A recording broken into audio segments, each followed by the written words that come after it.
Отчет о результатах деятельности правительства Республики Ингушетия за 2020 год. Правительство Республики Ингушетия является высшим, постоянно действующим исполнительным органом государственной власти Ингушетии. В 2020 году работа правительства осуществлялась по трем основным направлениям: борьба с коронавирусной инфекцией, реализация нацпроектов, стабилизация ситуации в финансово-бюджетной сфере. Система здравоохранения и различные службы были оперативно приведены в состояние готовности к оказанию медицинской помощи больным коронавирусом. В первую волну распространения ковида на базе 6 учреждений здравоохранения было перепрофилировано и развернуто 1027 коек, из которых в пик заболеваемости в осенне-зимний период задействовали 750 коек. Увеличено количество аппаратов искусственной вентиляции легких со 114 на начало пандемии до 172. Обеспеченность койками с подводкой кислорода составляет 100% от норматива. Приобретены автономные кислородные станции для 2 медицинских учреждений. Создан резерв лекарственных препаратов на 2-месячный срок, средств индивидуальной защиты на 7 месяцев. Работники медицинских и иных организаций, задействованные в оказании медпомощи пациентам с коронавирусом, в числе первых регионов в стране получили специальные соцвыплаты. Несмотря на всю сложность ситуации, обусловленную пандемией ковида, реализованы мероприятия по повышению доступности и качества медицинских и социальных услуг. Так приобретено 22 единицы медоборудования в онкодиспансер, в том числе аппарат магниторезонансной томографии. Завершено строительство спального корпуса для Дома ветеранов в сельском поселении Сурхахи, врачебной амбулатории в сельском поселении Троицкое и фельдшерско-акушерского пункта в сельском поселении Вижарий. Получено 22 единицы автомобилей скорой медицинской помощи. Сохраняется положительная демографическая динамика. Число родившихся в расчете на 1000 населения составляет 1,7. Это 3-е место по стране. Успешно реализовано более 150 мероприятий нацпроектов. Все они направлены на улучшение качества жизни населения республики. Всего в рамках нацпроектов и госпрограмм в отчетном году введено в эксплуатацию 33 объекта социального назначения. Кассовое исполнение по итогам 2020 года составило 7,1 миллиарда рублей, или 81% от общего предусмотренного объема средств. Неосвоенный остаток – 1,7 миллиарда рублей. Из них 1,4 миллиарда дополнительно предоставлено региону в декабре 2020 года на строительство детсадов и школ. На 2021 год подписано 35 соглашений о предоставлении средств из федерального бюджета на сумму 8,9 миллиарда рублей. С учетом переходящего остатка средств 2020 года, освоению в этом году подлежит рекордная сумма – 10,4 миллиарда рублей. В этом году планируется реализовать более 80 мероприятий, направленных на развитие социальной сферы и экономики региона. Проведена огромная работа по стабилизации ситуации в финансово-бюджетной сфере. Новая управленческая команда приступила к работе в середине 2019 года в крайне неблагоприятной бюджетной ситуации, когда республика имела почти 12 миллиардов рублей долговых обязательств. В первоочередном порядке была проведена работа с Минфином России по заключению соглашения о продлении на 5 лет по 778 миллионов рублей ежегодно выплат по мере бюджетного принуждения.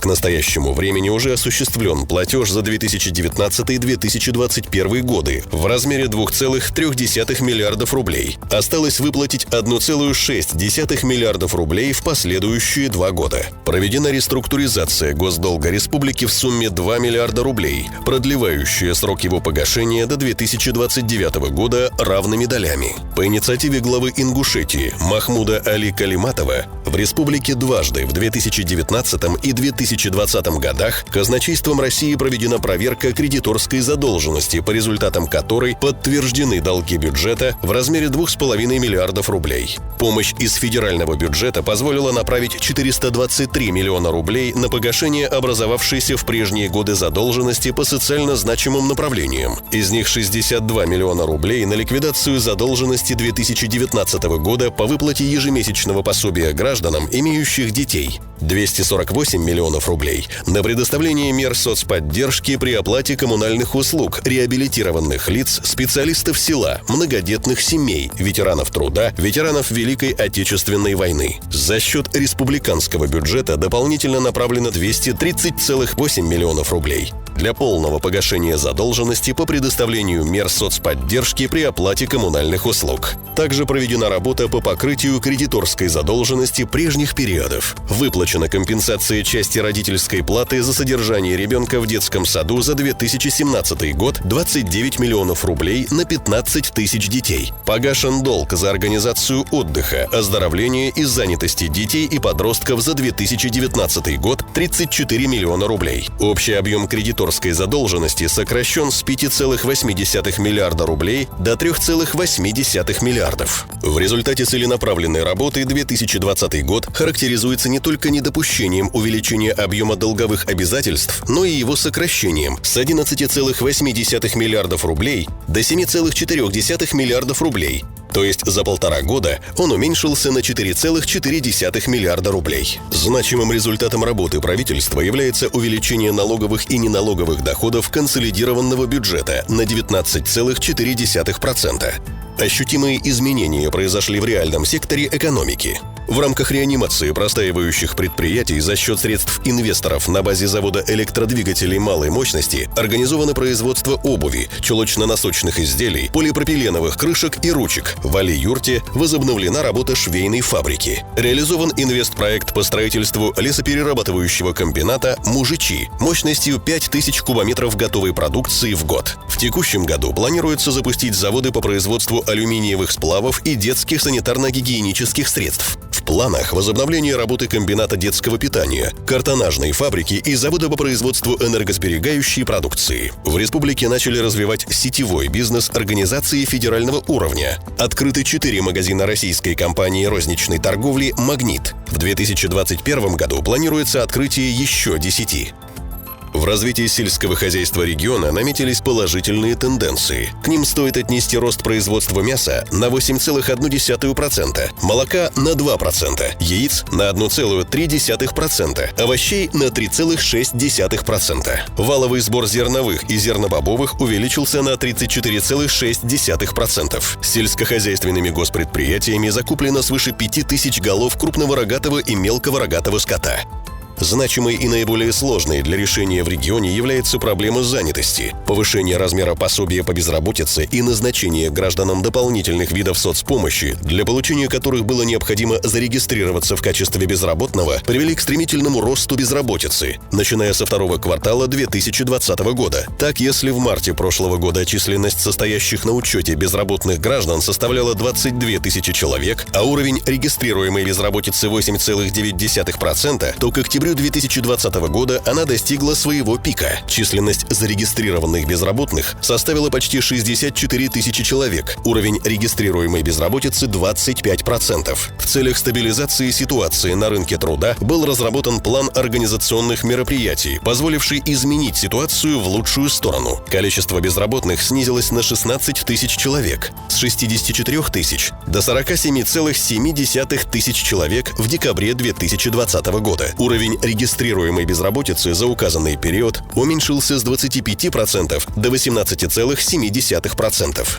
Для поддержки предприятий малого и среднего бизнеса, наиболее пострадавших от распространения ковида, были приняты неотложные меры, включающие налоговые, имущественные и другие льготы. Около 28% от общего количества субъектов малого и среднего предпринимательства воспользовались федеральными и региональными мерами господдержки. В настоящее время в регионе насчитывается 4,3 тысячи субъектов малого и среднего предпринимательства, численность занятых у которых составляет 5,7 тысячи человек. И она увеличилась на 16% за отчетный год. Это говорит о результативности мер, принятых в целях сохранения штатной численности предприятий в условиях распространения ковида. В рамках реализации нацпроекта «Экология» проведены мероприятия по восстановлению и реабилитации прудов в Назрани и Карабулаке. Прорабатывается вопрос финансирования работ по восстановлению и экологической реабилитации пруда города Малгобека. Проведена работа по ликвидации свалок Назрани и сельского поселения Нестеровское. В текущем году будет начата рекультивация земельного участка площадью свыше 21 гектара в Малгобеке. Это самая крупная свалка региона. Срок завершения – 2022 год. В рамках реализации нацпроекта «Демография» введено 7 детсадов мощностью по 220 мест в городах Магасе, Карабулаке, Сунже, в сельских поселениях Сурхахи, Плиево, Троицкое. В конце года были получены акты ввода еще на 11 детсадов мощностью по 220 мест. В текущем году планируется ввести 9 детсадов на 2000 мест. В рамках госпрограмм и нацпроектов в течение отчетного года введено 4 школы на 2164 места, в том числе в Магасе, сельских поселениях Экажево, Кантышево, Газиюрт.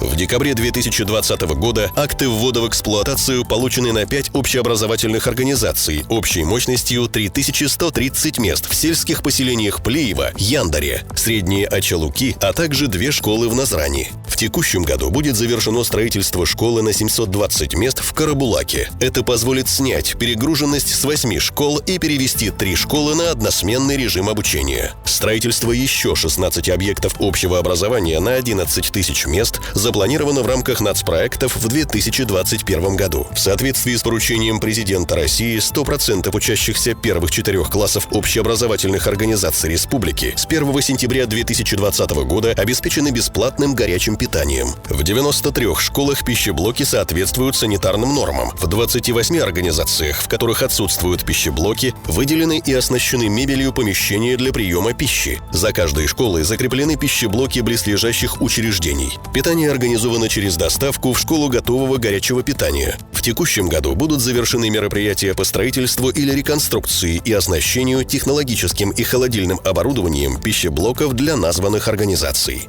В 2020 году в Ингушетии проведено 90 спортивных мероприятий всероссийского, межрегионального и республиканского уровней, в которых приняли участие свыше 3000 спортсменов. Наиболее значимые среди них – первенство России по греко-римской борьбе среди юношей до 18 лет и первенство СКФО по дзюдо среди юношей и девушек до 18 лет. На соревнованиях всероссийского и международного масштабов спортсмены республики завоевали 81 золотую, 53 серебряные и 71 бронзовую медаль. В рамках регионального проекта «Спорт. Норма жизни» в 2020 году осуществлены строительство и реконструкция республиканского спортивно-тренировочного центра «Мужичи». 2020 год прошел в республике под эгидой празднования 75-летия Победы в Великой Отечественной войне, Года памяти и славы и 250-летия единения Ингушетии с Россией. По итогам проведения Года памяти и славы в регионах России Федеральной дирекцией составлен рейтинг самых активных региональных дирекций года из 28 регионов, в число которых вошла и Республика Ингушетия. На организацию и проведение мероприятий, посвященных 250-летию единения Ингушетии с Россией, в соответствии с указом президента РФ, региону выделены средства из федерального бюджета в сумме 300 миллионов рублей. В рамках празднования знаменательной даты проведено свыше 50 мероприятий, в том числе закупка музыкальных инструментов для детей в республиканские дома культуры, ремонт учреждений. Ключевым событием стал большой театрализованный концерт на реконструированном стадионе имени Дьякова в городе Сунже. В планах организация празднования в 2024 году на федеральном уровне памятной даты столетия образования ингушской государственности.